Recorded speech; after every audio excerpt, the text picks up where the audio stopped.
Bienvenidos a una jornada más de nuestro ciclo anual de actualización de conocimientos. Reciban el cordial saludo a nombre de la Sociedad Geográfica de Lima, de todos sus miembros y de su comisión administrativa. Asimismo, un especial saludo de una institución que siempre ha colaborado con la sociedad, en particular con estos ciclos de actualización de conocimientos que se conocen bien como Martes Geográfico.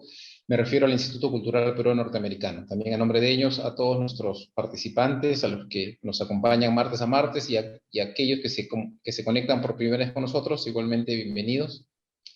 El día de hoy vamos a dedicar nuestro martes a San Martín y para ello dejo en la conducción del evento a la señorita Karina Román. Karina, por favor, adelante.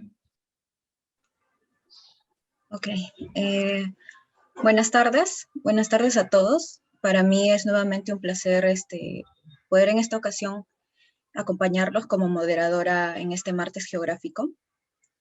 Agradezco al contraalmirante Raúl Parra Maza, presidente emérito de la Sociedad Geográfica de Lima y director del programa de actualización de conocimientos. A la doctora Nicole Bernex, presidenta de la Sociedad Geográfica de Lima, y al magíster Hugo Montoro por la invitación.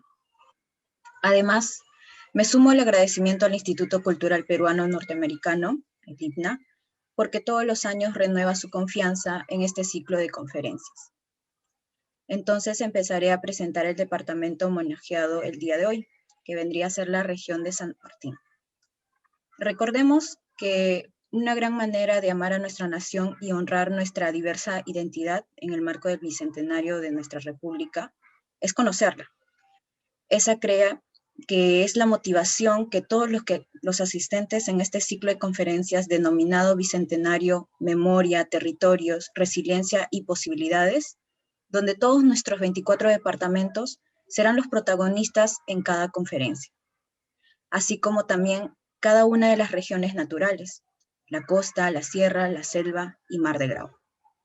Para complementar nuestro homenaje académico y de identidad nacional, tendremos también días dedicados a la Antártida, al buque de investigación científica Carrasco, al Museo Agua y Tierra.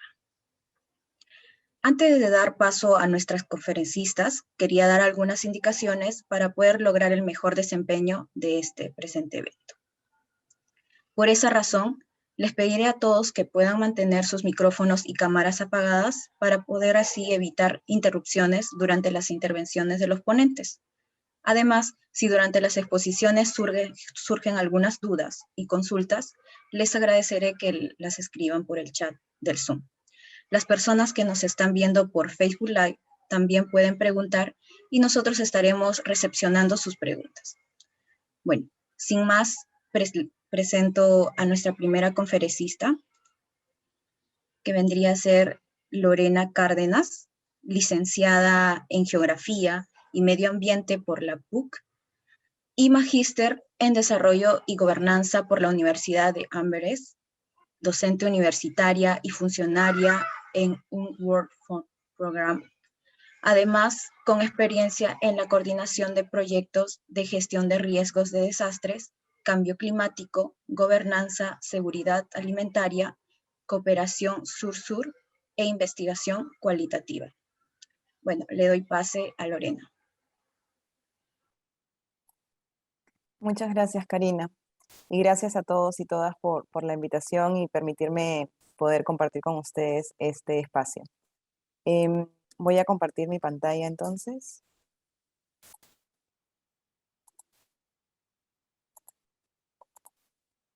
¿Me confirman, por favor, si pueden, si ya se puede ver? Sí, ya se puede observar. Muchas gracias, Karina. Bueno, entonces, el día de hoy he preparado una pequeña presentación en base básicamente a mi experiencia como geógrafa en este departamento tan bonito y tan complejo como puede ser San Martín. Bueno, entonces, ¿qué me trae a mí tal vez a poder compartir el día de hoy este espacio con ustedes?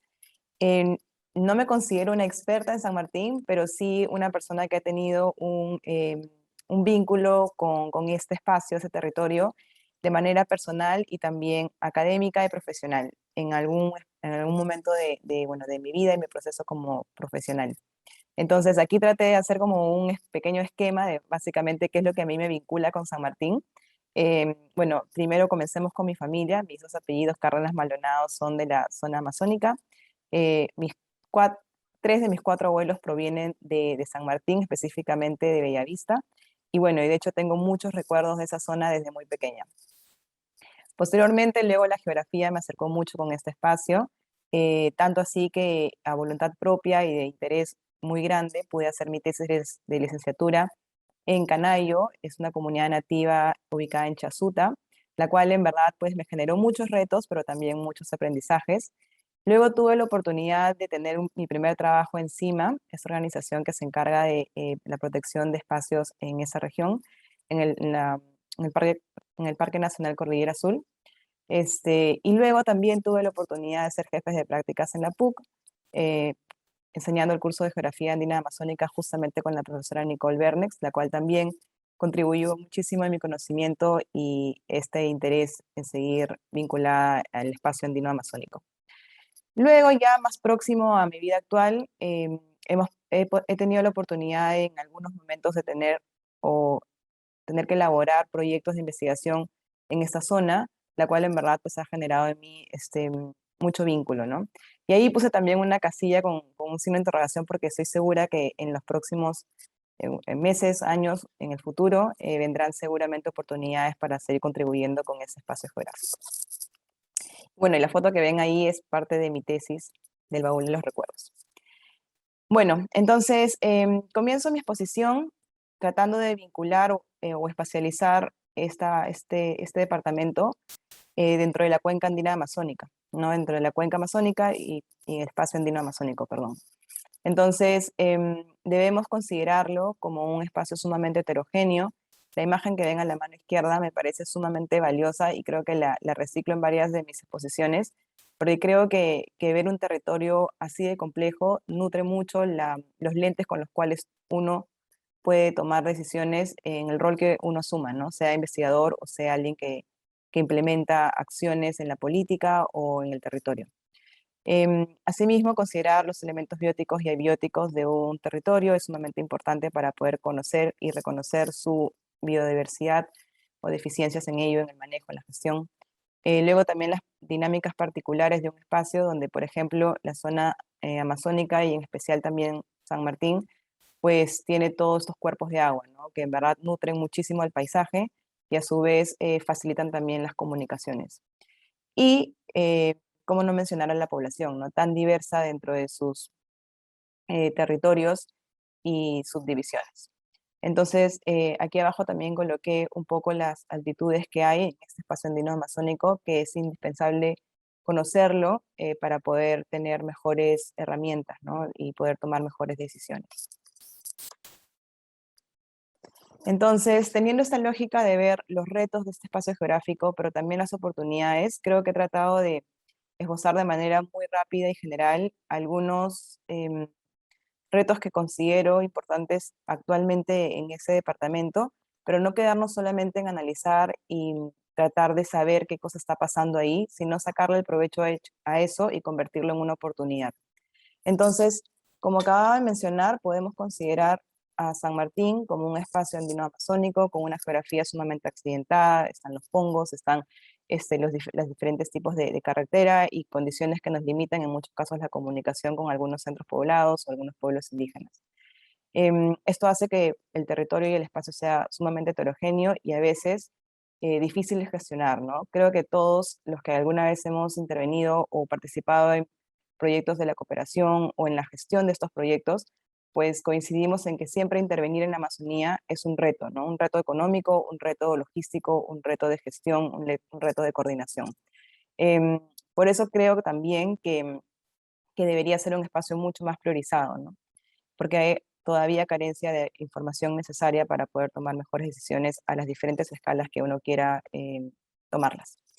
Entonces también consideramos pues que en San Martín tenemos elementos muy ricos, tanto bióticos como abióticos, que generan una gran biodiversidad, que en muchos casos es aprovechable, pero en otros casos todavía vemos que este aprovechamiento se ve limitado por X motivo. Hay dinámicas particulares que engloban lo social, lo cultural, lo ambiental, lo económico, las estructuras de poder que pueden haber en ciertos escenarios, y también la infraestructura, ¿no? Que en todo caso muchas veces nos juega en contra. Y donde obviamente los ríos pues siempre van a jugar un rol sumamente importante. Y la población, como ya he mencionado, es también bien diversa, ¿no? Podemos considerar lo que usualmente tenemos en cuenta al analizar un espacio amazónico, los nativos, los colonos, pero creo que conforme pasan los años comienzan a ocurrir fenómenos sociales que traen consigo diferentes actores también, ¿no? Por ejemplo, ahora podemos considerar a los migrantes, tanto internos como externos, ¿no? O sea, podemos considerar que la población refugiada migrante venezolana también ha llegado a espacios andinos amazónicos, los cuales deberían también ser mapeados y considerados en las líneas de base y en todo caso en las intervenciones que vayamos gestionando. ¿Y cómo convertimos todos estos retos en oportunidades, ¿no? Entonces me voy a centrar en lo que actualmente para mí es mucho más cercano poder analizar, que es la población y algunos problemas sobre todo con la seguridad alimentaria. Creo que ha habido o sea, se tiene que reconocer los avances que hay en poder mapear a la población a nivel general.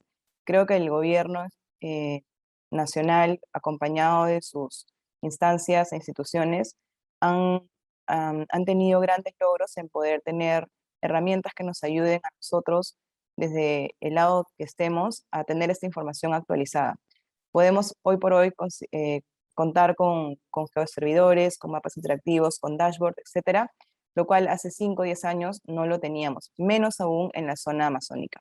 Entonces, poder contar con esta información así en bruto ya es mucho más fácil, y eso en verdad es un logro, ¿no?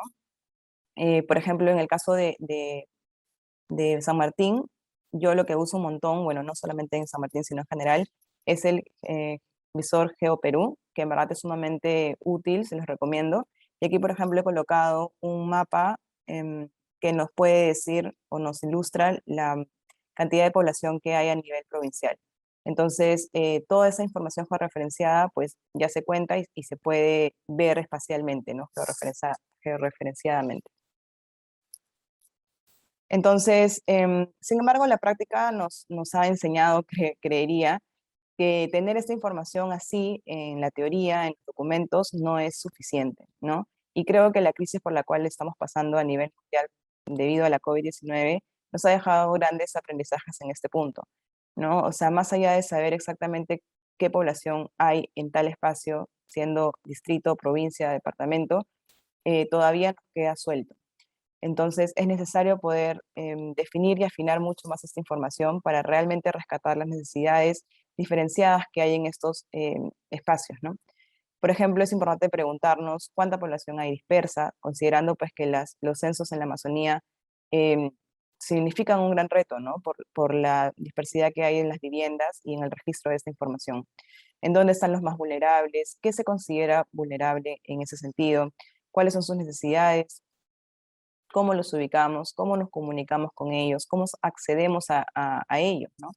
Entonces son todas estas las preguntas que en verdad hacen que nosotros desde la academia o desde la cooperación internacional podamos tratar de apoyar al gobierno en generar evidencia que ayude a una mejor toma de decisión, ¿no? Porque creería que con la información así a nivel general estaríamos teniendo un sesgo tal vez de lo que realmente ocurre en este espacio. Entonces, ya fijándonos un poco más en la seguridad alimentaria y tratando de responder justamente a ello, a poder saber exactamente qué pasa en estas zonas. Por ejemplo, el Ministerio de Desarrollo e Inclusión Social, con el apoyo del Programa Mundial de Alimentos, desarrolló este año el Índice de Vulnerabilidad de la Seguridad Alimentaria por departamento, provincia y distrito, que justamente trata de conocer un poco más a fondo lo que pasa a nivel nacional, y podemos hacer un foco en los departamentos, en las provincias, en los distritos. Entonces, revisando esta información, me di cuenta que San Martín aparece como el tercer departamento más vulnerable a la inseguridad alimentaria, con un IVIA, que es las siglas de este estudio, de 0.82, lo cual lo coloca en una en un rango rojo de importancia a nivel nacional. Este índice lo que nos ayuda o lo que nos da como información es la distribución espacial a la vulnerabilidad y la seguridad alimentaria en el Perú, para poder identificar ámbitos geográficos a nivel departamental, provincial y distrital con disponibilidad limitada o incierta de alimentos nutricionalmente adecuados e inocuos, o la capacidad limitada e incierta de adquirir esos alimentos adecuados. ¿Para qué? Para poder focalizar de manera más real las intervenciones, como por ejemplo programas sociales ligados evidentemente a la seguridad alimentaria y la nutrición. Entonces, creo que llama la atención pues ver que un departamento tan rico en recursos y en agrobiodiversidad como San Martín está en este ranking, ¿verdad? Entonces, valdría la pena preguntarnos por qué San Martín tiene ese alto índice de inseguridad alimentaria, ¿no? O vulnerabilidad a la seguridad alimentaria. Entonces, aquí pude también hacer un zoom a cómo es que está dividido provincialmente esta medición en el a nivel departamental, donde salen como prioritarias o son las prioritarias para atender, por ejemplo, en las provincias de San Martín, Bellavista, Mariscal Cáceres, Lamas, entre otros. Y seguramente ellos, más allá de la disponibilidad que tienen de recursos o alimentos, o la producción misma de esos alimentos, es la disponibilidad en general, o sea, cómo es que el usuario final accede a esos alimentos, el acceso, el consumo y la estabilidad de estos productos de manera inocua y nutritivo, ¿no? Para satisfacer justamente las necesidades de esta población. Entonces, sí valdría, creería yo, la pena complementar con estudios y con visitas a esos espacios para saber exactamente qué es lo que está pasando ahí, considerando que cuando uno estudia la vulnerabilidad, también involucra otro tipo de variables, ¿no? Como por ejemplo la pobreza, las enfermedades, acceso a servicios, acceso a mercados, infraestructura, entre otros. Entonces, ha sido una sumatoria de factores y variables que se han tenido que incorporar en el análisis para poder sacar estos índices, ¿no? Y poder priorizar zonas. Sin embargo, igual como acabo de mencionar, pues todavía hay varias preguntas que podríamos hacernos de ese espacio geográfico. Y aquí, bajo ese contexto o ese diagnóstico, por así mencionarlo, podemos ver también cómo vincular otro sector en esta lucha contra la inseguridad alimentaria en esa zona, ¿no? Y poder ir convirtiendo esa problemática o necesidad en una oportunidad o una potencialidad de esa zona. Entonces, he tratado también de mapear cómo es la situación de los pequeños y medianos agricultores en San Martín. Entonces, según la última data de IDAGRI, podemos considerar pues que en la zona, bueno, a nivel departamental, encontramos alrededor de 86.000 pequeños y medianos agricultores que están clasificados, como vemos en el pie de la izquierda, abajo, el que tiene varios colores, 4 colores, tipificar en 4 grupos, ¿no? Los que podrían ser considerados de subsistencia, consolidados, intermedio 1 e intermedio 2, con una superficie de hectáreas de más de 1 millón. Y acá a la derecha podemos encontrar también algunos datos característicos de esta población justamente para ese departamento. A mí particularmente lo que más me llamó la atención de esta estadística es el bajo número de mujeres productoras. Se reporta que solamente bueno, para el año 2012, tal vez la data puede estar un poco desactualizada, pero es la que oficialmente tenemos, solamente representa el 14%, mientras que el 86% son hombres. Y también me llamó la atención las lenguas indígenas, ¿no? Creería que es un porcentaje muy pequeño el representado aquí. Seguramente valdría la pena indagar un poco más de ello, pero es lo que oficialmente nos muestra la estadística. Entonces podemos considerar pues que es un gran número de personas que se dedican a la agricultura familiar, de los cuales la mayoría son adultos de entre 40 y 60 años. Entonces, también valdría la pena saber qué está pasando con los jóvenes que no quieren tal vez dedicarse a la agricultura o tal vez tienen otro tipo de dinamismo en ese espacio. Entonces, bajo ese escenario, ¿no? Y considerando pues que la pequeña agricultura a nivel nacional y en especial en espacios como San Martín todavía tienen varias brechas por subsanar y seguramente sobrellevar, como por ejemplo vinculadas a la asociatividad, a las cooperativas, ¿no? cuán difícil es para la pequeña agricultura formalizarse, y creo que todos nosotros somos conscientes de eso, el acceso inestable a mercados y cómo es que su oferta hace match con la demanda, ¿no? O sea, cuánta incertidumbre hay en esto, la limitada infraestructura que muchas veces juega en contra, adicionalmente a eso, los shocks climáticos o la variabilidad climática que también puede afectar la producción de esta pequeña agricultura, el acceso a información y poder de negociación que tienen esos actores con los intermediarios y con finalmente los compradores o los centros de acopio, el rol relegado que tiene la mujer productora en esta nueva ruralidad, ¿no? O sea, consideramos pues que en muchas ocasiones la mujer todavía es considerada como una persona que acompaña el proceso, pero no se considera tal vez el eje central en algunas familias o en algunas industrias. Em, la vulnerabilidad, evidentemente, ante el cambio climático que también se debería incorporar.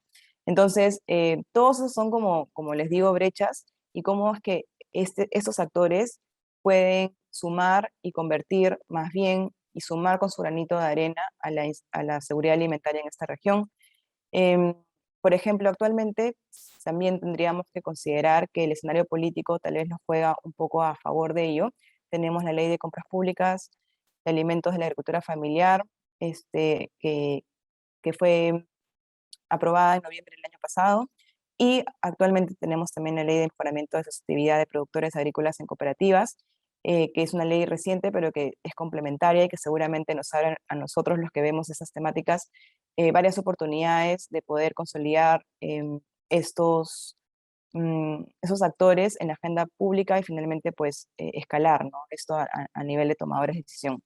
Entonces, ¿cómo es que podríamos articular esto y realmente llegar a lo que nosotros denominamos hambre cero o el ODS número 2, ¿no? Conociendo sus necesidades, evidentemente, y potencialidades, generando evidencia que nos ayude a posicionar el tema, aprovechar las ventanas de oportunidad como estas que tenemos ahora, donde el tema hambre cero es priorizado por las autoridades y el marco normativo, aterrizar las ideas en el contexto y en el territorio, y crear herramientas que ayuden a la población objetivo y también a las instancias del gobierno, ¿no? A digitalizar un poco más su sistema y poder llegar a alcanzar a la población que realmente ellos quieren abordar. Entonces, aquí yo he puesto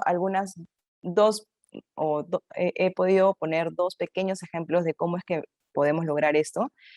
Por ejemplo, en San Martín, actualmente tenemos que el gobierno regional ha impulsado la campaña de arroz fortificado para combatir la anemia infantil. Entonces, es un win-win, ¿no? O sea, nosotros trabajamos con cooperativas o pequeños agricultores para que ellos acopien ese arroz y fortifiquen ese cereal, y a su vez los programas sociales que se desarrollan en esa zona puedan brindar ese tipo de alimento a las poblaciones. Entonces, por un lado, pues dinamizamos la economía local, tratando de incluir a la pequeña agricultura en las compras públicas de manera más sostenible, y por ende también contribuimos a la nutrición de la pequeña infancia, ¿no? en esa región.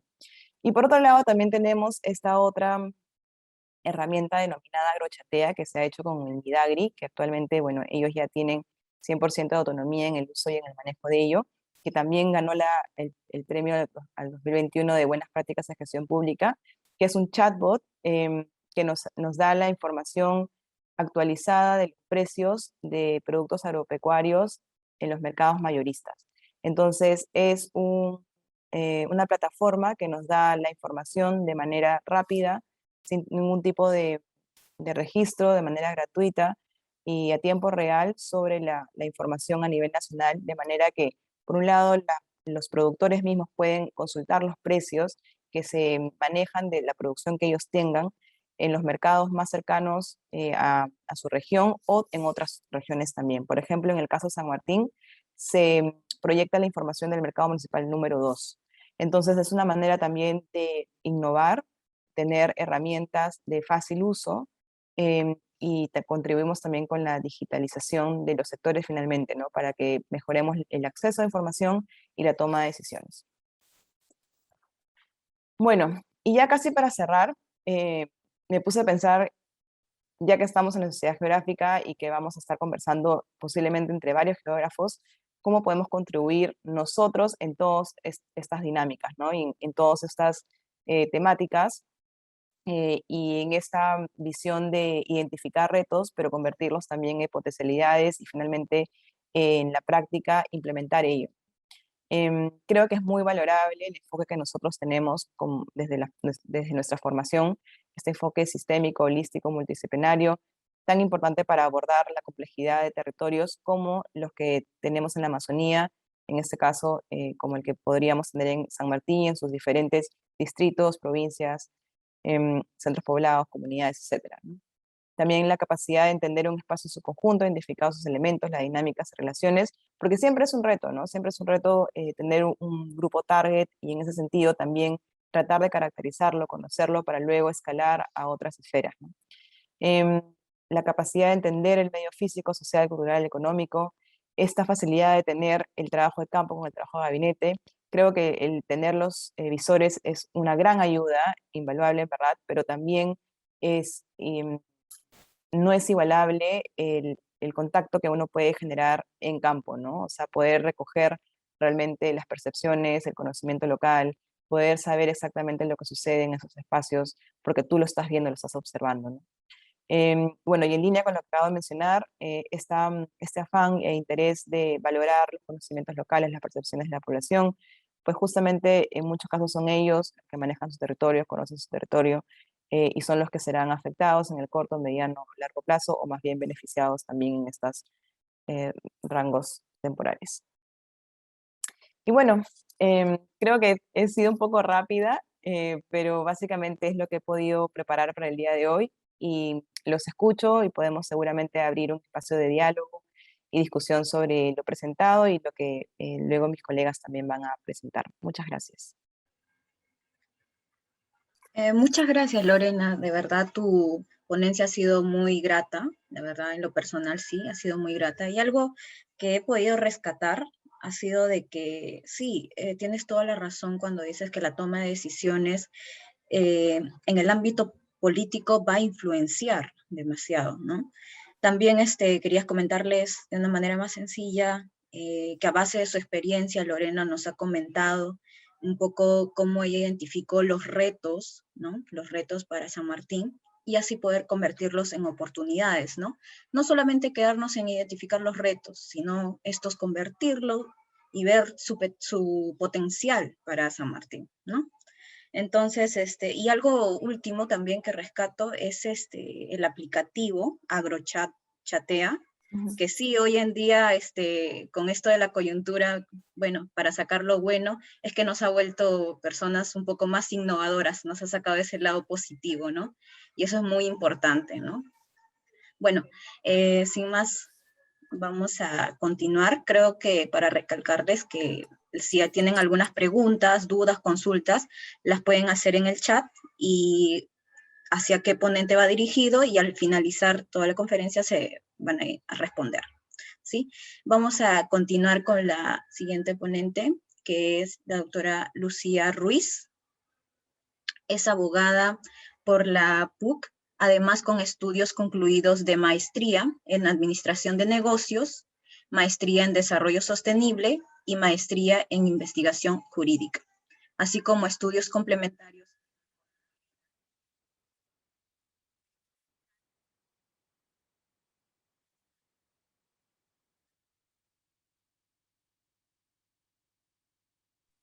No se escucha.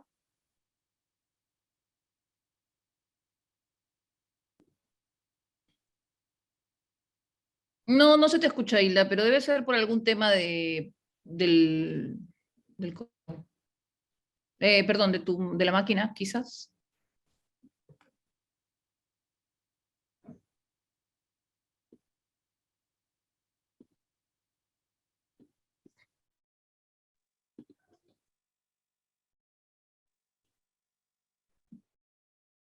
No te preocupes. No, no te preocupes. Si quieres, voy conversando con las personas que nos están acompañando ahora y a las que hay que agradecerles que estén tomándose esta tarde de luna para acompañarnos. Muchísimas, muchísimas gracias. Ya estamos martes, ¿verdad? Qué mal ando. Gracias a quienes están esta tarde de martes, porque son los martes geográficos acompañándonos un rato para conversar, reflexionar de nuestra experiencia en San Martín. Qué lindo que Lorena comenzó explicando y contando dónde ha trabajado, porque hemos trabajado en el mismo sitio, no al mismo momento, pero necesariamente en el mismo sitio. Y yo no quise profundizar esa parte de la experiencia, pero lo vamos a conversar ahorita, sino intercambiar con ustedes algunas ideas que le dejen a todos los que amablemente nos están acompañando algunas reflexiones y se animen a básicamente generar esto en un diálogo luego de la participación de Hugo, que va a estar bastante relacionada con el tema hídrico y de los ríos. Así que si me permites, espero poder compartir pantalla y veamos qué nos pasa. Sí está compartiendo pantalla, ¿verdad? Perfecto. Vamos a tratar de bajarla. Sí se ve. Sí, siempre me pasa esto de que tengo que, a ver, voy a ver si puedo hacerlo por acá. Sí se puede, ¿verdad? Listo. Vamos Sí, a doctora. vamos a Muchas tratar, gracias. no, ¿cómo crees? Vamos a tratar de hacerlo por acá. Mira, me encantó la invitación por el tema de la región, porque es una región con la que le tengo un cariño muy especial. Yo empecé a trabajar en temas de sector público hace ya mucho tiempo y no sé cómo achicar esto para que en mi pantalla no los... Acá. Yo empecé a trabajar en el sector público como el año 96, en lo que antes se llamaba el INRENA, el Instituto Nacional de Recursos Naturales. Y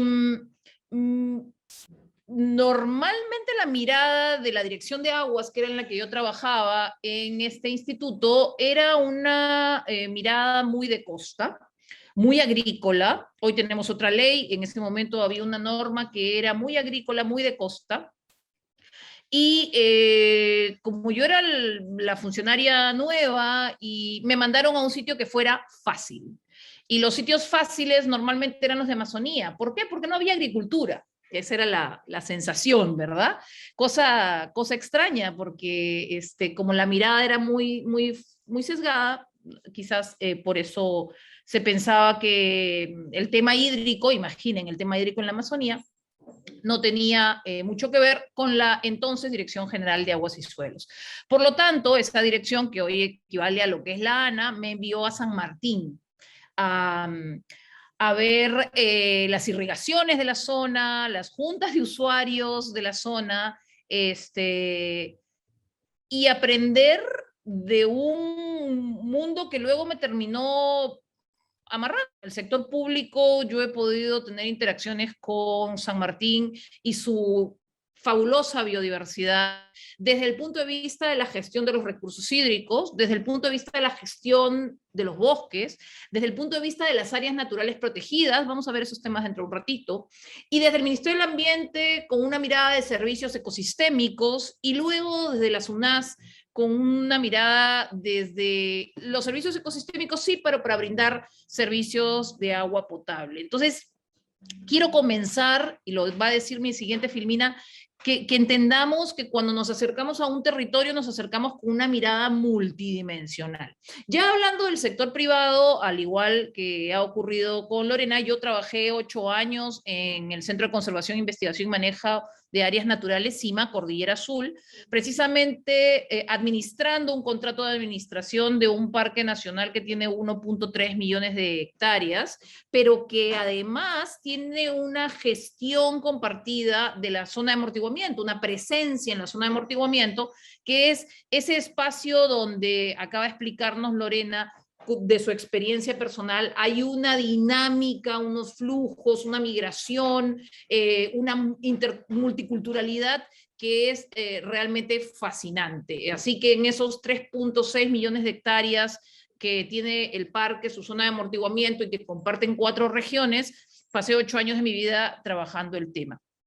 Y siempre desde la parte, voy a decirlo así, de sociedad civil, hoy les voy a querer conversar sobre una experiencia muy interesante que es la Red de Conservación Voluntaria y Comunal de San Martín, que ha hecho una presencia muy especial en el territorio del cual hoy día estamos conversando, si les parece. A ver, ¿cómo? Entonces, para hacer una recapitulación que no tiene que ver con mi trayectoria de vida o la de Lorena, pensemos que, así como han ocurrido los martes anteriores, cuando hemos estado mirando otras regiones, hay que tener una mirada multidimensional cuando nos acercamos a un determinado territorio.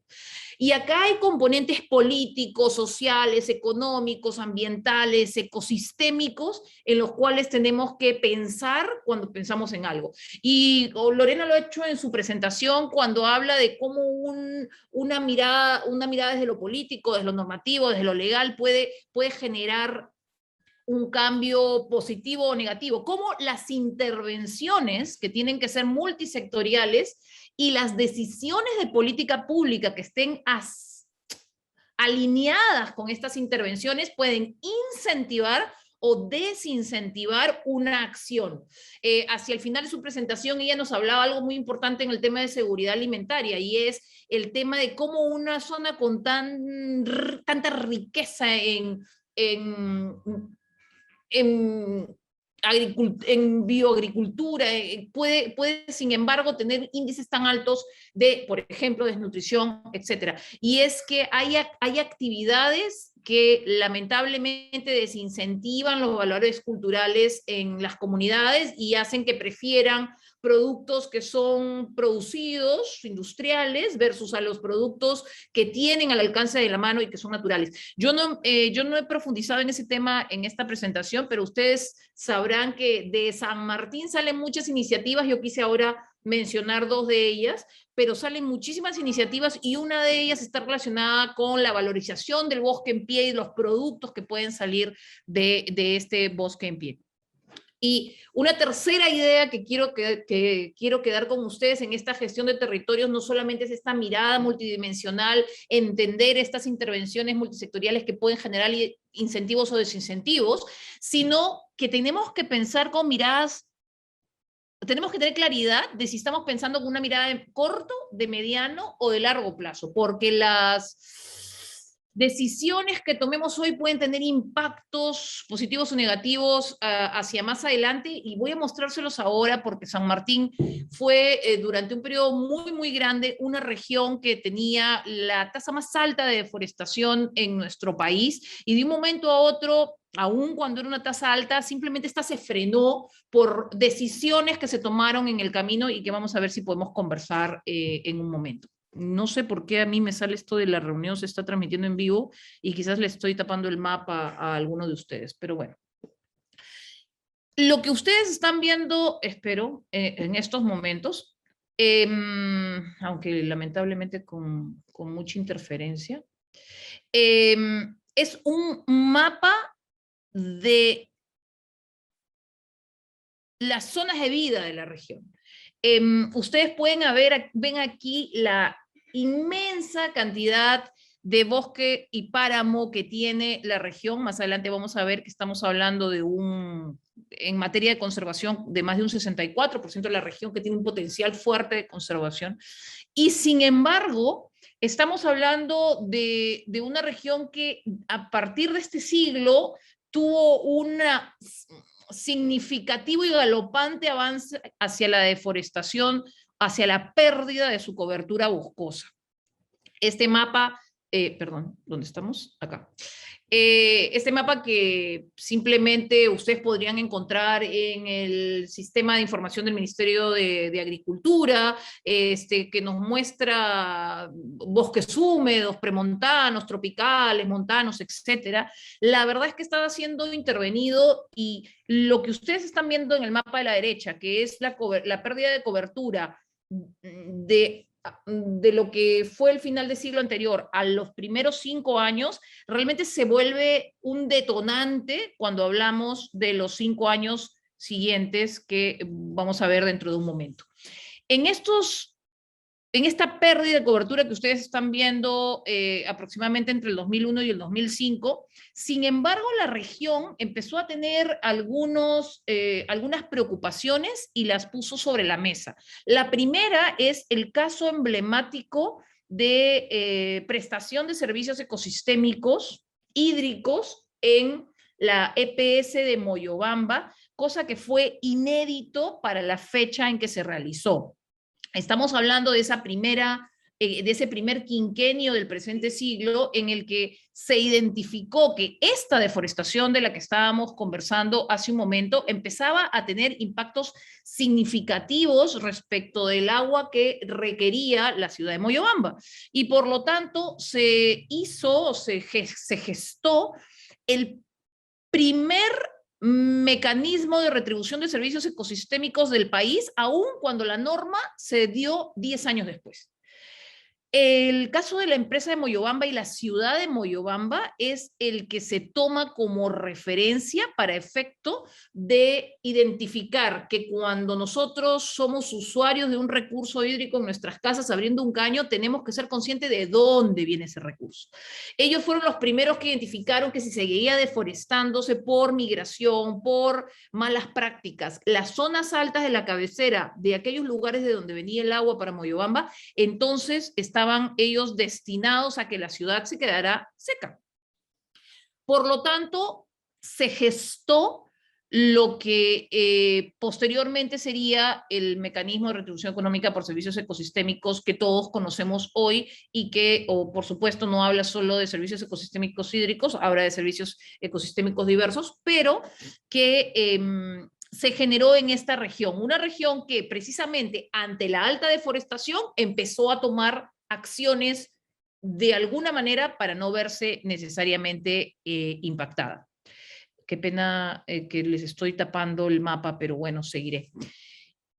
Producto de esta primera década de una deforestación que no se conocía por lo impactante y de ya empezar a ver que habían algunos impactos negativos en el accionar de la gestión en la zona por las migraciones que en algún momento, cuando trabajaba en Cordillera Azul, se calculaba en 90 familias llegando a la zona de amortiguamiento por día. En el caso de Cordillera Azul, una zona amplísima, pero además de mucha riqueza como para dedicarse a vivir, pero también producto de mucho tráfico de tierras y en algún momento también producto de narcotráfico, lo cual era también muy, muy atractivo para la migración. Se decide en el año 2006 elaborar una zonificación económica y ecológica del departamento. Ya habíamos visto todas estas zonas de vida, pero había que ahora ponerle, agruparlas de tal manera que pudiéramos identificar cuáles eran zonas productivas, cuáles de protección, cuáles de recuperación y cuáles tenían vocaciones urbanas o industriales. Si ustedes ven la columna de la derecha, ustedes van a ver que el 64.60% de toda la región San Martín tiene una vocación de protección y conservación ecológica. Esto se dejó por escrito en una ordenanza regional. Ahora, ustedes y yo sabemos que porque sale una ley no es que las cosas cambien, ¿verdad? Pero esto demuestra por lo menos esa voluntad, aquí le voy a llamar incentivo, a que la región deje de pensar que su futuro puede estar relacionado, por ejemplo, con la extracción petrolera. En un determinado momento, al inicio de este siglo, se decidió que lo que se quería de la región es que fuera la región verde. Y los siguientes ya 13 años, porque esto es aproximadamente del 2006-2007, la región San Martín se vende al país como la región verde, la primera región verde. No tienen canon de minería. Si bien hay potencial de extracción hidrocarburífera, ha decidido la región no participar de ello. Y es más, algunos puede que conozcan entre quienes nos están acompañando el conflicto permanente que se tiene con las empresas de hidrocarburos en Cordillera Escalera, un área de conservación regional que tiene la región San Martín, precisamente porque lo que quieren es que el desarrollo de la región esté basado en el potencial que esta región tiene de preferencia de conservación o relacionada con la gestión de recursos naturales. Por estas fechas entonces se empiezan a generar concesiones de conservación, como la concesión de conservación Alto Guayabamba, que también con casi 150.000 hectáreas aproximadamente, sirve de soporte o de amortiguamiento a un área que también podía verse afectada o impactada, como es el Parque Nacional Río Viseo, donde se encuentra además los restos arqueológicos del Gran Pajatén. Y esta iniciativa es una de las más grandes en desarrollarse en la zona como parte o como respuesta a esta zonificación económica ecológica que dijo: nosotros como región tenemos un potencial de conservación y es en base a ese potencial de conservación que la calidad de vida de nuestra población puede mejorar. Los ecosistemas en Alto Guayabamba son impresionantes. La concesión de conservación es una migración de ceja de selva hacia montaña, yéndose hacia Lambayeque. Es espacio para corredor biológico de especies que podrían hasta denominarse especies sombrillas, aquellas que requieren de un suficiente espacio para mantenerse y reproducirse, y además de algunas especies que son endémicas definitivamente de la zona en materia sobre todo de primates, vienen apoyando o cuidándolo. Si bien teníamos una decisión política, o se tenía en San Martín una decisión política, se había hecho todo un análisis de ecosistémico que decía cuál era la vocación, una zonificación económica ecológica, se sabía. Miren el salto que tiene la deforestación en la región.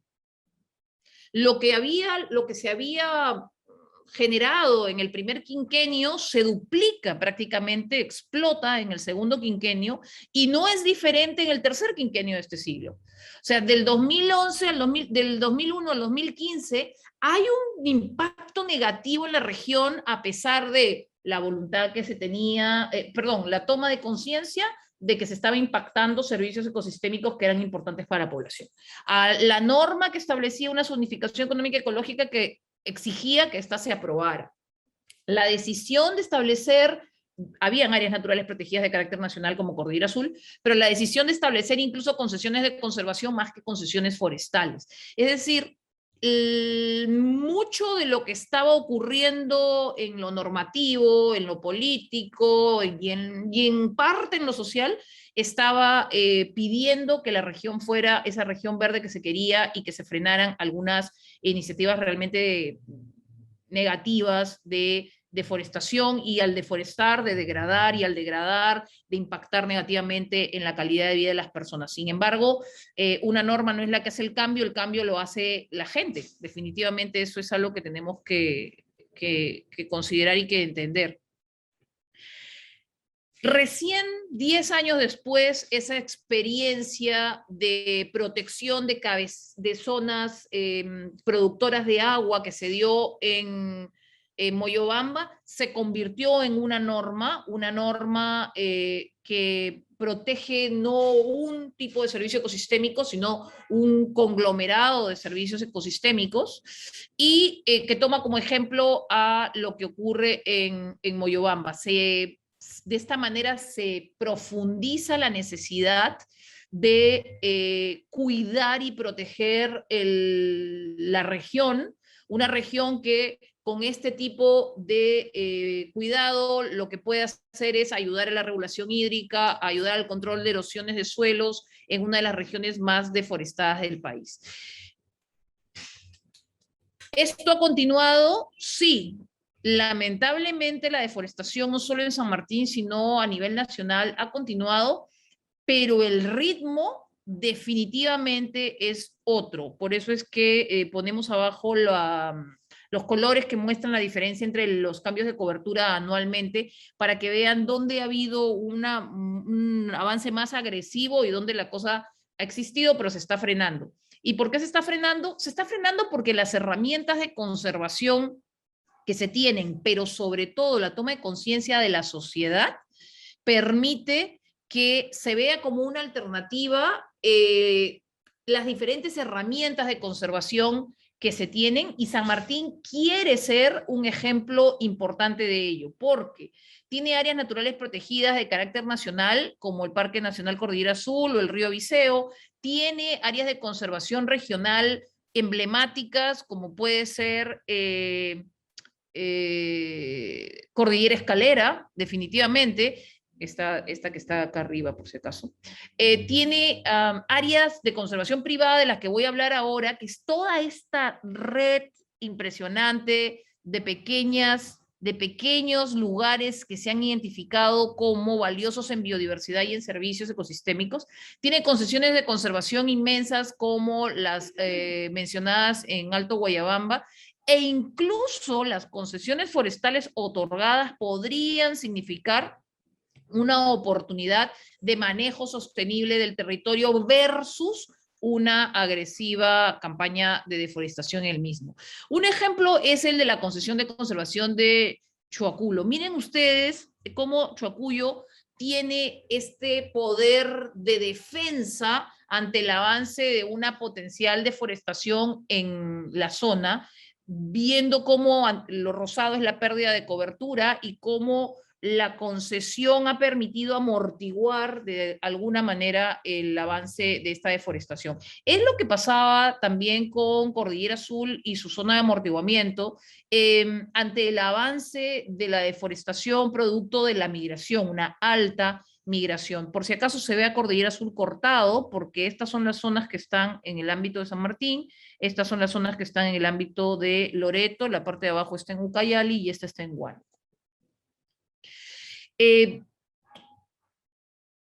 Otra opción, otra mirada de cómo las áreas de conservación privada, en este caso, que son las que estamos conversando, es decir, una comunidad, un grupo humano deseoso de conservar una determinada área, puede frenar algo que es inminente y además proteger todos aquellos servicios, bienes, biodiversidad que se encuentra al interior. Ojo de Agua es esta concesión, esta área de conservación privada que a la fecha, entre el 2011 y 2018, con su creación, ha venido a frenar la deforestación a cero. Porque la propia comunidad, la propia población local ha decidido que esto es algo que más que beneficio, esta concesión de conservación les ha venido a hacer esta concesión de conservación les ha venido a representar un beneficio concreto en turismo. Yo entiendo que estamos impactados por el tema de la falta de oportunidades de salir al campo con lo de la pandemia, pero durante mucho tiempo ha significado servicios hídricos, regulación climática también para la zona, una zona que cuando está deforestada realmente tiene problemas además de erosión de suelos, y un tema de oportunidades de ingresos, no solamente por el turismo, sino por la producción de algunos bienes que también están asociados con las zonas que se están conservando. Básicamente la idea es entender que poco a poco las concesiones de conservación en la región San Martín han tenido un repunte del 2006 al 2019 y ustedes están viendo cómo se han convertido, han pasado de ser una en el 2006 a ser más de 30 hacia el 2019, coberturando un ámbito muy amplio, importante en toda la región. Y definitivamente este otorgamiento ha permitido que haya una reducción de los procesos de deforestación en la zona. Acá tienen ustedes todo el listado de áreas y cómo se ha pasado de una pérdida significativa de cobertura a casi nada durante este tiempo. Yo quería traerles a ustedes esta sensación, porque cuando hablamos de gestión de territorios, podemos mirar la parte de políticas públicas, gestión del Estado, etcétera, pero se invisibiliza lo que la ciudadanía puede hacer de abajo hacia arriba, es decir, con una conciencia concreta de cómo la protección del territorio termina siendo algo beneficioso. Yo soy orgullosa de haber trabajado 8 años en Cordillera Azul, 1.3 millones de hectáreas en un solo momento protegidas y protegidas de manera importante por el Estado. Pero esa suma de pequeños territorios protegidos por las propias comunidades a través de áreas de conservación privada están generando una corriente positiva a nivel del país para tomar conciencia de los beneficios que nuestros ecosistemas nos brindan, no solo a las poblaciones locales, sino regionales y al país. Lo que hoy conocemos como esta red de conservación voluntaria y comunal de San Martín, hoy tiene redes similares en otras 6 regiones del país, son 7 regiones en total, redes de conservación que están en Loreto, Ucayali, Madre de Dios, Pasco o Amazonas, y que se constituyen en guardianes de estos bosques que nos brindan vida y que a veces no podemos considerar o no visibilizamos tanto. Lo que fue solamente la región San Martín en el 2013, cuando se armó esta pequeña red, creció significativamente en los siguientes años. Cada vez hay más reuniones, más gente comprometida en conservación comunal y voluntaria, y una conservación que se sostiene en base a un aprovechamiento, valga la redundancia, sostenible de esos ámbitos. No se trata, y hace mucho estamos muy lejos de conservar para proteger y que nadie toque ni pueda usar. Hoy se conserva sosteniblemente haciendo un uso de las áreas, de manera que el turismo, el tener el bosque en pie, el poder disfrutar de bienes y servicios sea algo que se valore y se monetarice llegado el momento, ¿no? Quiero terminar con un par de filminas, porque incluso la Red Amazonía que Late llegó en el año 2019 acá a Lima, a Barranco, a hacer un festival por todo lo alto y trayendo toda la diversidad de productos que se producen en cada uno de los lugares. Hoy, por si acaso, yo sabía que la gente que nos estaba acompañando el día de hoy está interesada en estos temas de gestiones de territorios, de conocer el territorio primero y gestionarlo adecuadamente después. Y les quiero comentar que esta idea que nace como un grupo de gente queriendo proteger, hoy se ha convertido en una escuela en línea.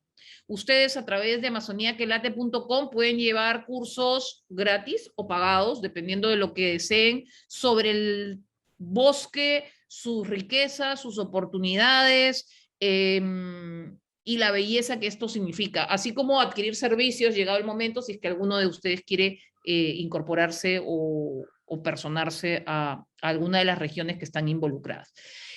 Esa era una primera mirada que quería dar, y aquí estamos para, con los demás ponentes, conversar sobre lo que ustedes consideren que pueda ser interesante de nuestras charlas. Muchas gracias.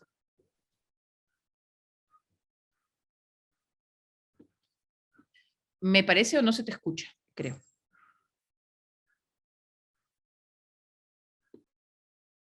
Sí, doctora, se le escucha perfecto. Muchísimas gracias.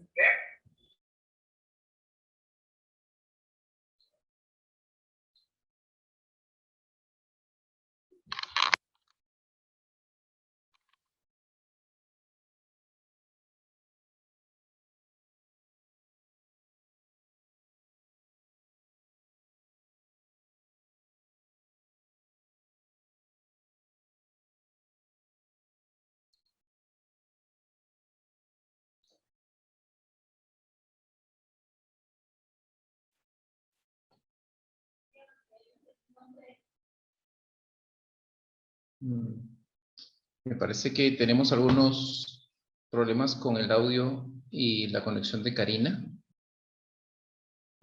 Sí, Okay. efectivamente, Sí. yo creo que Hugo, continuamos. Sí, no hay problema. Sí, Yo estoy de casa. ¿Cómo están, amigos? Buenas tardes. Bueno, en principio, felicitar y agradecer a las 2 expositoras o brillantes expositoras que me antecedieron. Yo voy a hablar un poco de la perspectiva del río en sí mismo, y voy a referirme a un tema en el que ya lo he tratado en otras oportunidades en un foro, por lo menos en el ámbito de la sociedad geográfica, y también hablé de estos temas que están referidos al uso de los ríos como espacios para poder navegar y transportar productos, o en todo caso, darle dinamismo a la economía de las regiones, existiendo un proyecto bastante importante para el país, que es el proyecto Hidrovía Amazónica, que si bien es cierto, no se desarrolla plenamente en el departamento de San Martín, pero un poco lo que voy a tratar de hacer es hacer una aproximación en base a lo que se ha mencionado ya, ver cómo esta región se puede integrar, o la necesidad o no, y ahí un poco que me voy a encontrar conmigo mismo en alguna crítica que tuve yo a este proyecto y que aún la tengo, pero en todo caso servirá para dar espacio para comentarlo, ¿no? Y es la necesidad de haber incluido el río Guayaga en un sistema de navegación, como vamos a ver en un segundo. Voy a compartir la pantalla, espero que las cosas vayan bien aquí. Sí, a ver.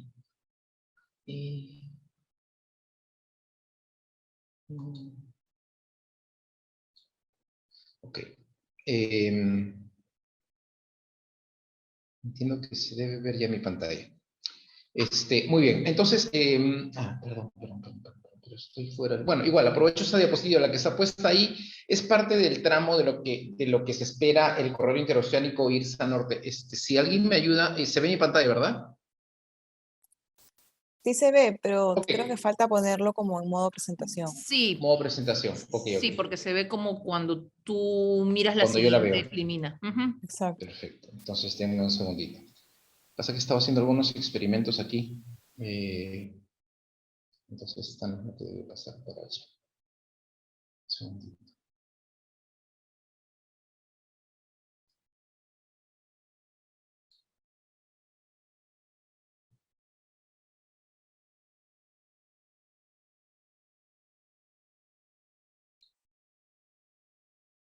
Ahí debe estar mejor. Ahí está mejor.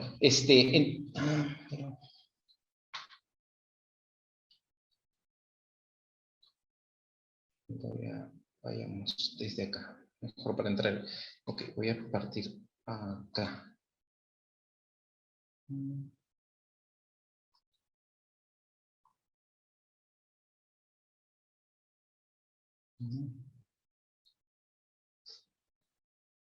Un segundo, por favor.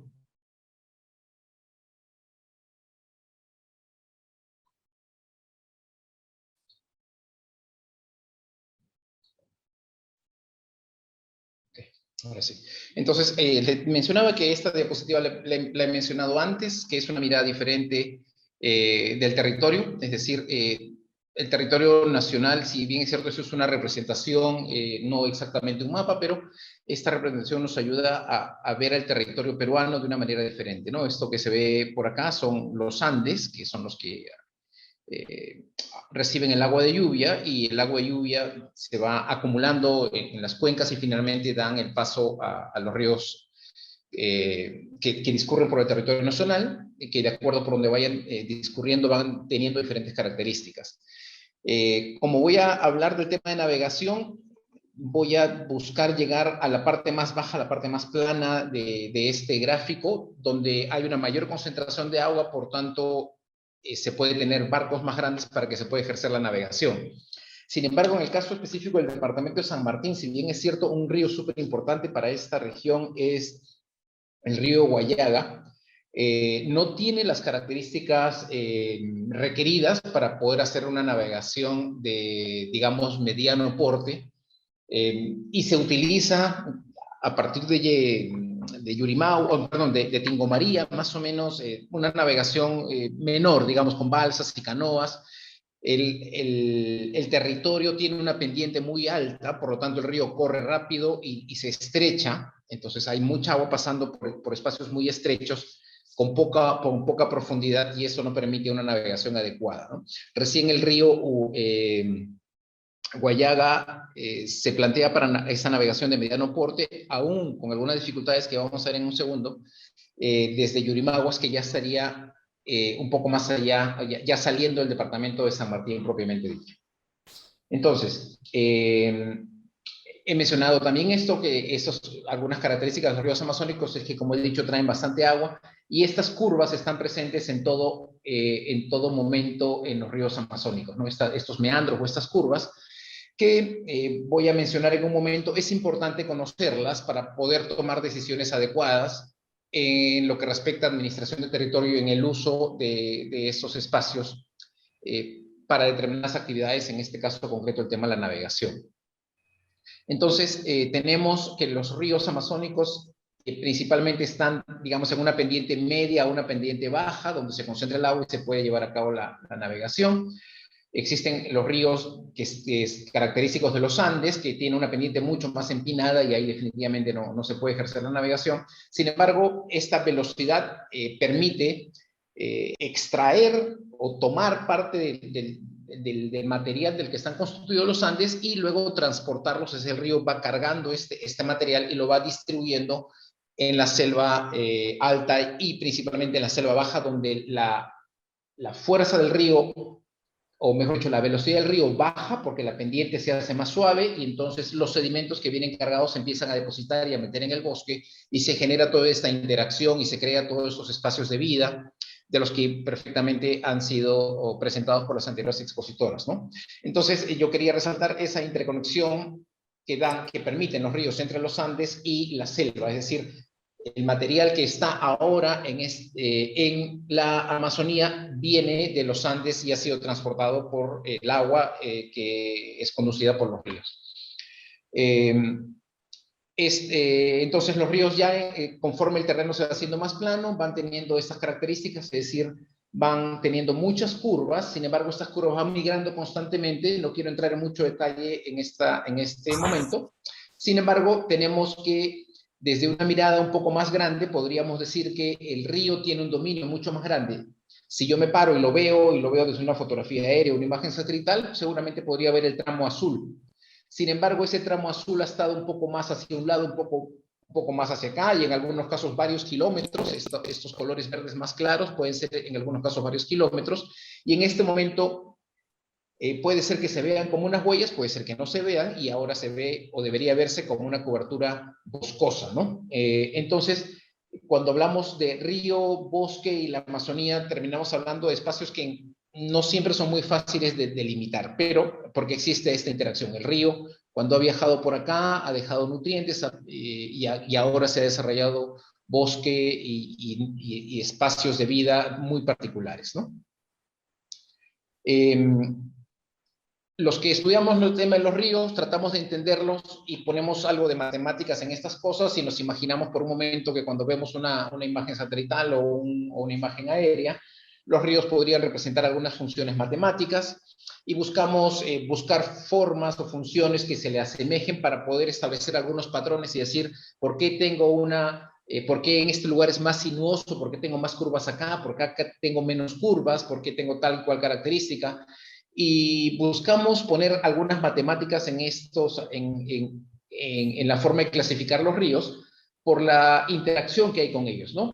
Hay algunos ejemplos muy conocidos de que estas migraciones no previstas de los ríos terminan causando algunos problemas. Si bien es cierto, es beneficioso en muchos casos porque nuevamente el río toma estos espacios y los llena de nutrientes, y se lleva a cabo esta interacción de la que lleva hace un momento.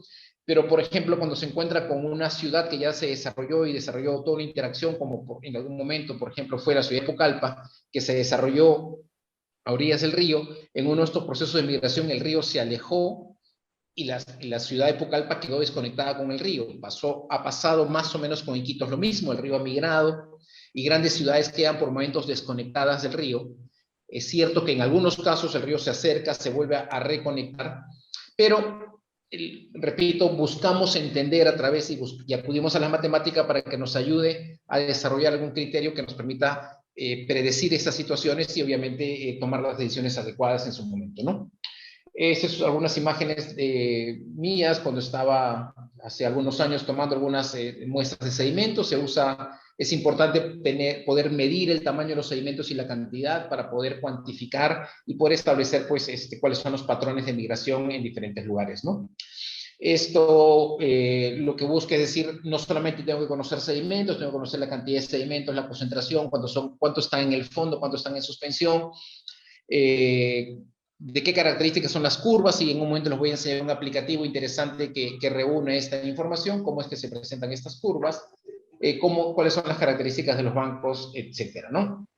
Muy bien, para acercarme un poco ya al tema de la navegación, los ríos cumplen muchas funciones. Una de ellas es la importancia de poder utilizarlos como medio de transporte, porque en la medida que yo use mejor los ríos como un medio de transporte, voy a minimizar el impacto que puedan generar otros sistemas de transporte necesarios para el desarrollo de los pueblos, como puede ser, por ejemplo, el tendido de rieles de tren o el uso de trenes, o el desarrollo de carreteras para transportar la carga por camiones. Entonces, lo que ese gráfico trata de representar es que es una analogía de cuánta carga puedo llevar yo movilizando el río y reemplazar una determinada cantidad de vagones de tren o de camiones de carga, ¿no? Entonces, claramente es una alternativa óptima, viable, el usar los ríos, siempre y cuando las condiciones del río lo permitan, utilizarlos como medios de transporte.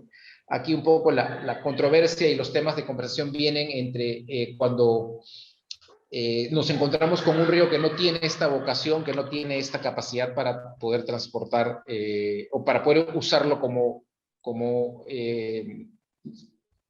para navegar, ¿no? Para ejercer la navegación.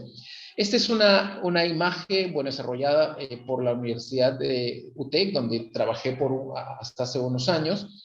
Estuvimos haciendo el seguimiento bastante cerca del proyecto Hidrovía Amazónica. San Martín está por aquí, y como ven, lo que se buscaba, el proyecto Hidrovía Amazónica es parte de un proyecto más grande que son los corredores interoceánicos, y es una búsqueda de integrar el territorio, integrar, digamos, la costa con la Amazonía, y a partir de la Amazonía interconectarlos por el Gran Amazonas con el Atlántico. Pero es hacer esta combinación. Estas líneas rojas son líneas de carretera que sí llegan hasta Tarapoto, ingresan a San Martín, y también llegan, bueno, hasta Yurimaguas, que ya sale de San Martín, pero que se convertiría en el puerto fluvial más cercano a San Martín de interconexión, y a orillas del río Guayaga. Y bueno, y el Guayaga es un río que atraviesa el departamento de San Martín, y por ahí la conexión y la importancia, ¿no?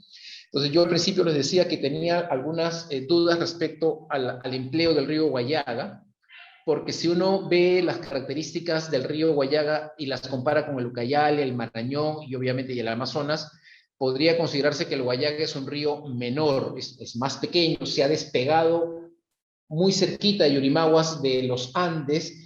Entonces todavía no tiene esa expansión, no es tan ancho, no es tan profundo.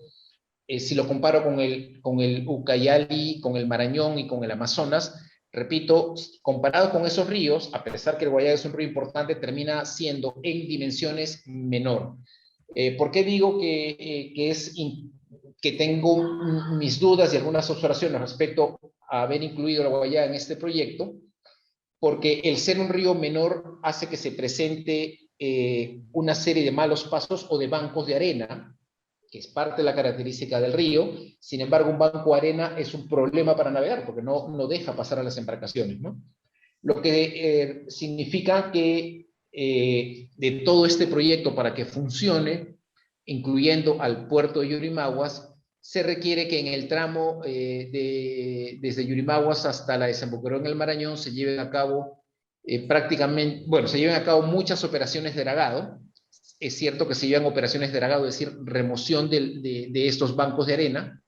Es cierto que se van a llevar a cabo varios a lo largo de todo el proyecto de hidrovía amazónica, pero aproximadamente entre el 80 y el 90% de todas las actividades de dragado están concentradas en este espacio tan pequeño de la contribución del Guayaga con este proyecto, ¿no? Es decir, la mayor cantidad de trabajos de dragado se van a llevar a cabo en este río, y por eso decía, bueno, ¿por qué? ¿Cómo se pudo haber planteado esta forma de una manera diferente, ¿no? Bueno, una de las razones es por la importancia justamente de conectar a una región, un departamento tan importante como San Martín y otros departamentos con esta interconexión de los corredores interoceánicos, ¿no? Pero bueno, la realidad es que el proyecto está planteado de esa manera. Existe efectivamente el tramo de carretera que llega hasta Tarapoto, y también cercano a San Martín está este tramo del río Guayaga, partiendo desde el puerto de Yurimbaguas. Muy bien, esa es una vista un poco más en detalle. Lo que quería comentar es que además de estas mediciones, no sé si pueda, espero salir de acá, en su momento lo que buscábamos era, para facilitar la toma de decisiones, es caracterizar el río de diferentes maneras, ¿no? Medir, por ejemplo, no solamente los bancos de arena son los que presentan problemas para la navegación. A veces estas curvas demasiado cerradas no dejan que las embarcaciones que van en convoy puedan girar y poder transportar y continuar con el viaje de manera adecuada. Entonces, ahí también hay que hacer algunos análisis, algunas mediciones para poder entender y poder ejecutar la navegación de una manera más sostenible y viable. Quería mostrarles parte del trabajo que en su momento se desarrolló en la universidad. A ver, déjenme ver si puedo salir de aquí. Y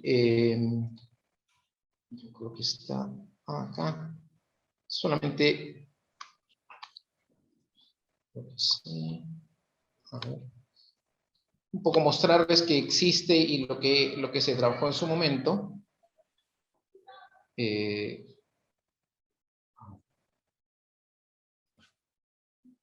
Ok.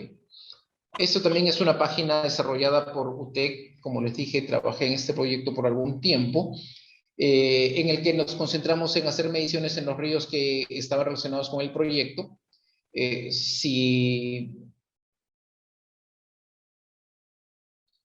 vamos al río Guayaga, que es el que nos ocupa el día de hoy, salen algunas características del río y decirles simplemente que se han hecho algunos trabajos importantes de monitoreo del río que están puestas en esta página para alguien que esté probablemente interesado en conocer un poco, es decir, así como las personas nos pueden caracterizar por nuestra talla, nuestro peso, el tipo de sangre, nuestro nombre, etcétera, los ríos también se pueden caracterizar de la misma manera, ¿no? Existen algunas características particulares de los ríos que están en función, por ejemplo, a cuán sinuoso es, cuántas curvas forma, cuáles son la cantidad de curvas más cerradas, cuánto sedimento transporta, en qué tramo transporta más sedimento, suspendido o en el fondo.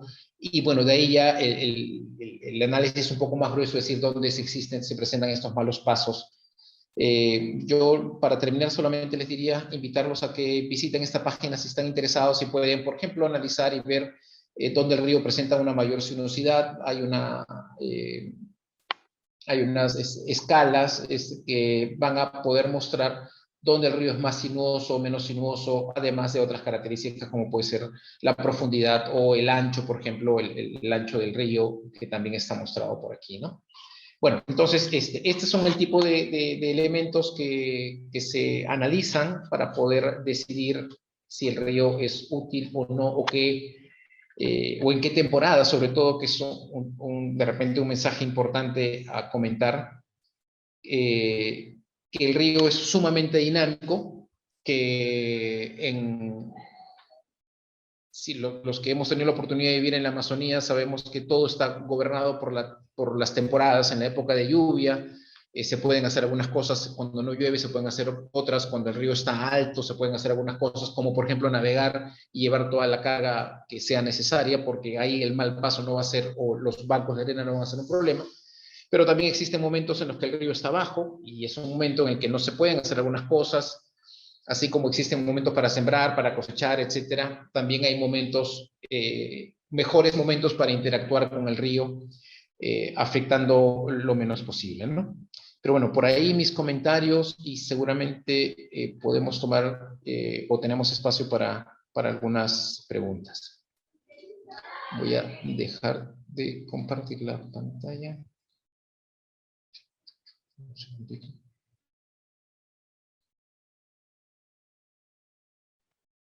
Muchas gracias, Hugo. Ya pude recuperar el audio, no sé si me escuchan. Si se te escucha. Ah, ok. Sí, Hilda, sí. Sí, Karina. Ok, ya. Bueno, disculpen más bien por ese altercado. Bueno, en su momento tal vez no llegué a comentar un poco sobre su ponencia, la señora Lucía. Y bueno, sí hay algo muy importante, es sobre la conformación de esas concesiones, ¿no? Para la conservación. Y también el tema de la reducción de la cobertura vegetal, ¿no? A causa de la deforestación. Y algo que resalto es que una norma no hace el cambio, sino la población. Eso es algo que me ha tocado mucho y me ha gustado mucho. Y bueno, nosotros como futuros geógrafos o geógrafos deberíamos ser parte de la conservación y comprometernos con el desarrollo sostenible, ¿no? No solo con San Martín, sino con otras regiones. Bueno, desde esa parte agradezco mucho su ponencia, a la doctora Lucía, y bueno, a usted también, muy grata también la ponencia, no la llegué a escuchar por completo, pero sí es muy importante porque los cursos que he llevado también en la universidad van muy de la mano con lo que usted comenta, ¿no? Y bueno, sin más, vamos a seguir con lo que vendría a ser las preguntas. No sé si alguien tiene alguna pregunta, alguna consulta para nuestros ponentes.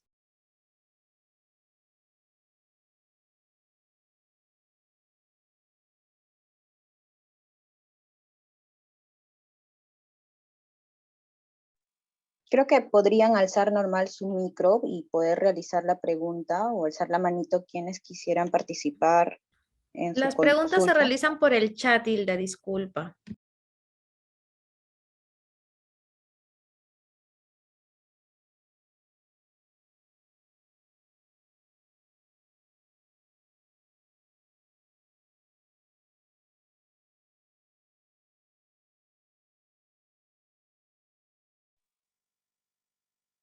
No sé si me podrías ayudar con las preguntas porque en mí no me cargan preguntas por el momento. No sé si a ustedes.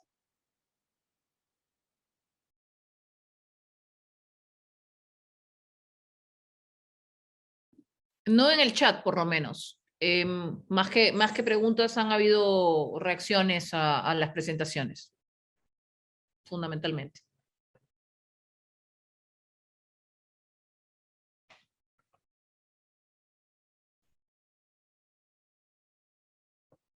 Con lo cual, más que estar solamente preguntando, me parece que también es súper válido si es que alguno de ustedes tiene alguna reflexión respecto a las presentaciones. Y no solamente una pregunta dirigida a alguien en particular, así que en una de esas pueden poner esas reflexiones también en el chat porque son súper interesantes. Yo quiero aprovechar para hacer un comentario mientras se carga alguna pregunta. Un comentario que en una reunión anterior coincidimos con Lucía, cuando estábamos hablando del tema de sedimentos, eso ha sido un mes más o menos. En esa oportunidad comenté y un poco presentarlo a este auditorio que en este momento estamos desarrollando una iniciativa, la está promoviendo la Marina, pero simplemente la está promoviendo, invitando a la mayor cantidad de instituciones para desarrollar una política nacional en torno a los ríos amazónicos. Es sabido que el CEPLAN tiene toda una metodología establecida para poder desarrollar estas políticas nacionales, pero nos parece importante poder darle una mirada al territorio amazónico desde los ríos, ¿no? desde el punto de vista de los ríos. Estamos en plena etapa de difundir el proceso. Hemos tenido un taller hace un par de meses y creo que y el siguiente taller lo vamos a tener el 16 de septiembre. Terminado ese taller, seguramente vamos a poner las reflexiones. queremos tener unos 4 o 5 talleres. Los talleres, lo que estamos haciendo es poder llegar a la mayor cantidad de instituciones para escuchar diferentes puntos de vista. Como se me ha escuchado, de repente lo mío es un poco más el tema de la hidrodinámica, los números y la navegación, pero las otras dos expositoras han puesto sobre la mesa puntos de vista muy interesantes, y así queremos hacer más amplia la visión de esta política nacional fluvial amazónica. Bueno, ese era el comentario, simplemente para decirles que eso está en desarrollo. ¿Cuánto tiempo nos va a tomar? No sé, por ahí 1 o 2 años, pero la idea es reflexionar respecto a la trascendencia que tienen los ríos amazónicos para la vida del país, ¿no? Ese era el comentario que quería hacer. Y te hacen una pregunta por el chat, Hugo, que está relacionado, lo hace Filomena, a que dónde se pueden encontrar mayores datos sobre el río Guayaga. Y ahí podrías decir que el proyecto hizo algunos documentos que están colgados relacionados a la hidrovía, pero también algunos interesantes relacionados a hidrobiológicos y a otros temas, ¿no? Sí, efectivamente. Voy a poner por el chat, le voy a poner el link para que puedan visitarlo, y hay algunos documentos técnicos, de hecho uno relativamente reciente de hace 2 semanas. Ok, ahí te lo pongo, muchas gracias.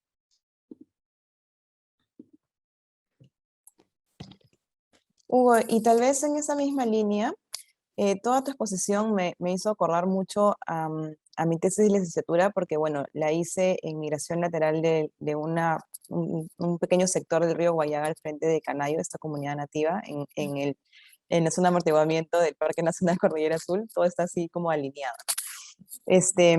Y me pareció súper interesante porque creo que fue para mí un gran aprendizaje, ¿no? O sea, yo iba desde mi formación incipiente como geógrafa con un discurso de vulnerabilidad de las inundaciones, y cuando llego a la comunidad allá, pues mi discurso tuvo que cambiar completamente, ¿no? Porque de hecho para ellos no era una condición tal cual de vulnerabilidad como yo lo interpretaba, sino más bien ellos lo veían como un espacio o un escenario de bonanza, ¿no? Ellos aprovechan justamente cuando se inundan esos espacios para poder sembrar, ¿no? O sea, frijol, bueno, o algún tipo de planta un poco más resistente a las inundaciones como el sapino. Entonces, me acuerdo que en verdad las 2 visitas que tuve a la comunidad durante un año fue sumamente enriquecedor para realmente entender cómo ellos coexisten con el espacio, con sus ríos, y cuán importante es para ellos su medio. O sea, no solamente para poder tener sus medios de vida, sino también para poder transportarse, para poder cumplir con sus necesidades. Entonces, realmente para mí fue como abre los ojos, no es todo como tú lo ves en el papel, tienes que ir para allá y conocerlo.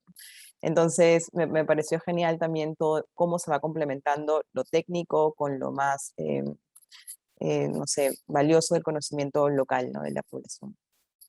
Y como estamos en un espacio en que la gente seguramente se van a animar a conversar, pero podemos conversar un poquito adelantado, lo que tú acabas de decir es un tema fundamental para cuando se entiende el concepto de pobreza de manera monetaria y no Exacto. multidimensional. Ujú. Cuando yo usé el término multidimensional hace un rato, es que es cuando les ocurra cualquier cosa en la vida, hasta cruzar la calle, piensen en qué otro factor puede haber impactado en esto, ¿no? Ustedes, además, muchos de los que nos están acompañando están estudiando geografía y son quienes están mirando las cosas por shapes, ¿no? Y por capas. Entonces, ahora con la tecnología, tienen que ponerle capas a las cosas para poder tener una mirada real de los espacios. Por eso es que comencé con un mapa que era tan, no plano, ¿no? Pero tan sencillo, ¿no? Oye, bosque húmedo, no húmedo, tropical, semihúmedo, muy húmedo. O sea, claro, tú ves la figura y no ves gente encima, no ven las normas que la rigen, no ven otras cosas. Ese mismo concepto de multidimensionalidad para la gestión de un territorio aplica para la multidimensionalidad en la pobreza o en la identificación de pobreza. Y cuando Lorena dice, claro, pero yo lo veía diferente y en cambio para ellos es una oportunidad, ¿no? Lo que yo veía en un peligro podía ser una oportunidad, pero además los abastecía de, y entonces Lorena nos empieza a explicar que para efecto de comida, bebida, transporte, salud, vivienda, etcétera, tienes alrededor la oportunidad de abastecerte, ¿no? Por supuesto que estamos hablando de que hay cosas que no lograrás abastecer inmediatamente, como puede ser alimentación, etcétera. Pero ese es bien interesante porque uno de los primeros trabajos que se hicieron en Cordillera Azul fue identificar el concepto de si la pobreza la ibas a calcular en base a cuánto ganas al mes o al día. Porque pues, probablemente si estás en Lima tienes que alquilar un sitio donde vivir, y ir a un supermercado o comer un menú cuando estás trabajando, no podrías concebir que alguien pueda vivir por, estoy dando un ejemplo muy bajo, muy básico, 50 soles al día. Sin embargo, es algo que es diferente si hablas en la periferia de Lima, en algún distrito más cercano al centro de Lima, o en el parque, en la zona de amortiguamiento del Parque Nacional Cordillera Azul, porque la dinámica es diferente. Entonces, incluso hoy, ya que hablaste del MIDIS, el MIDIS evalúa la pobreza de manera multidimensional y no solamente desde el punto de vista monetario.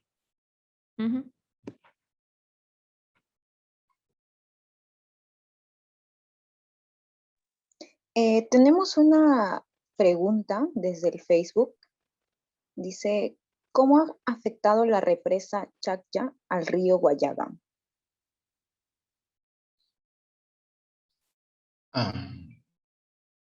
Yo, bueno, voy a hacer una aproximación, simplemente, yo no tengo números, pero puedo hablar en general que uno de los factores amenazantes de los espacios de vida o de la dinámica como la conocemos en la Amazonía son justamente esas necesidades de generar energía, ¿no? La energía que está relacionada al desarrollo, pero desde el punto de vista, digamos, de la dinámica, actúan como trampas de sedimentos, ¿no? Entonces, esa riqueza que mencionaba Lorena, que permitía este desarrollo de las plantas porque el bosque se inundaba gracias al río, y bueno, y el agua simplemente es el medio de transporte que lleva los sedimentos, los deposita, y esos sedimentos van cargados de nutrientes, ¿no? Entonces, las represas en general son trampas de sedimentos. No tengo los números de esta represa en particular, pero todos los otros, en los lugares donde se ha medido la concentración de sedimentos antes de la represa y después de la represa, hay una disminución considerable de la cantidad de sedimentos, ¿no? Y si partimos de que el sedimento es lo que mantiene la dinámica de la vida en la Amazonía, y cada vez le quito un poquito por aquí, le quito un poquito por acá, un poquito por allá, lo que estoy haciendo es estrangularla de poquitos, ¿no? Entonces, ahora, por otro lado, necesitamos la energía, que es la que permite, cuando hablábamos de Loreto, por ejemplo, hablábamos de que no podía crecer más porque no tenía más energía eléctrica, era una energía eléctrica muy cara. Entonces, pero tampoco la idea es ponerle una hidroeléctrica de frente o interconectarle al sistema eléctrico nacional. Pero hay todas este tipo de situaciones que hay que conocerlas para poder tomar las decisiones adecuadas. No hay absolutos, pero bueno, no sé si alguna de las otras ponentes tenga datos precisos respecto a esa represa, pero eso sería mi comentario respecto al rol que cumplen los sedimentos o cómo se comportan en presencia de represas, ¿no?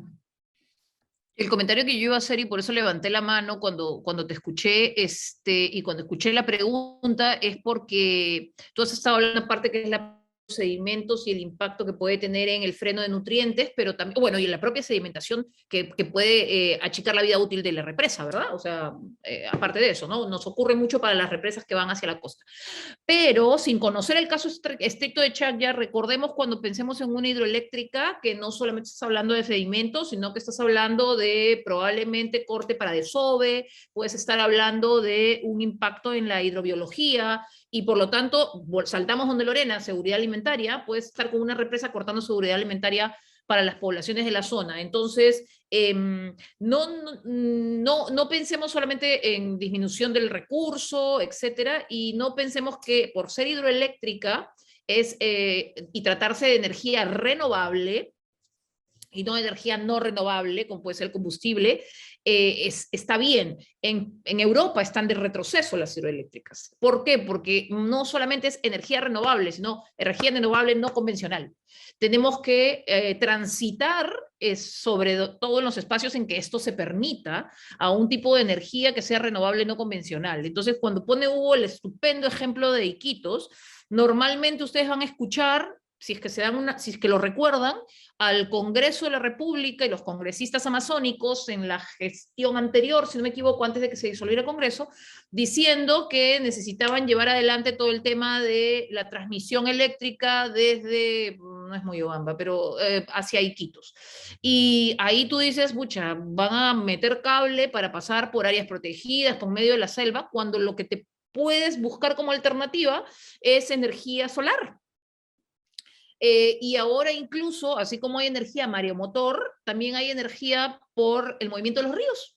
O sea, hay oportunidades de energía no renovable, renovable no convencional, que no estamos considerando. Imagínense con un río como el Amazonas y tener una de estas lanchas que permiten generar energía en la mitad del Amazonas. ¿Para qué quieres hacer la represa si es que puedes lograr esa energía con solamente la lancha ahí? Que es por tema de mareas, ¿no? Mareomotor lo hacen normalmente también en el mar para efecto de abastecer a la costa, pero aplicaría en la Amazonía para ello, ¿no? Entonces, y un tema último, un tema adicional que no lo he puesto sobre la mesa, pero ya que lo están preguntando con otro ejemplo, lo voy a decir. Las hidroeléctricas, dependiendo de dónde salgan, pueden tener impactos culturales fuertísimos. Yo tengo por aquí en mi computadora, pero no he querido sacarlo, como Ruth Buendía, Asháninca de Selva Central, oponiéndose a la hidroeléctrica de Paquitzapango, logra el premio Goldman Sachs, precisamente por su defensa de los territorios y de sus tradiciones, porque le clavaban una hidroeléctrica y lo que uno no entiende es que lo que puede ser energía, entre comillas, positivo para unos, puede ser que lo estés elaborando en lugares que son espacios de cosmovisión cultural de poblaciones que consideran que eso más que un lago es un lugar religioso. Y en el caso de la hidrovía que Hugo explicó tan bien y que por algunos de ustedes están interesados en ver por las preguntas, googleen cosmovisión Cocama-Cocamilla. La cosmovisión Cocama-Cocamilla, que tiene 5 universos, tiene un universo que es bajo el agua. Y este universo, mundo, bueno, no sé, de la gente del agua, hace que la hidrovía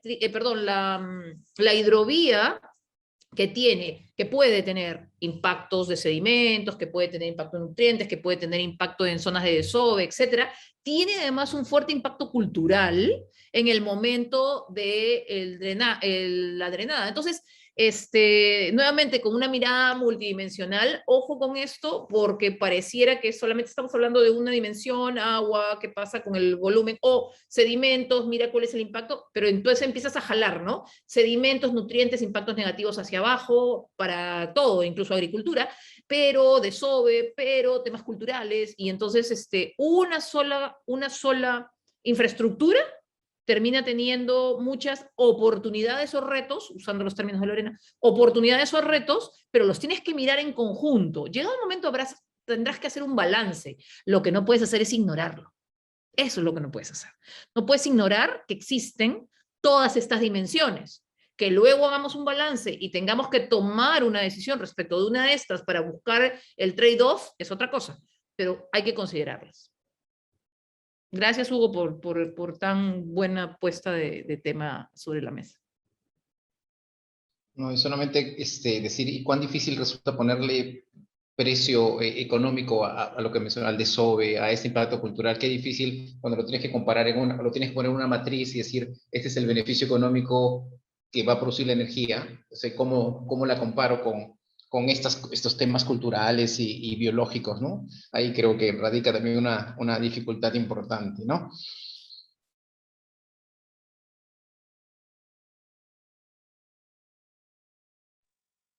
Sí, bueno, viendo el chat, más que nada son agradecimientos, tanto para los 3 ponentes y en lo personal también.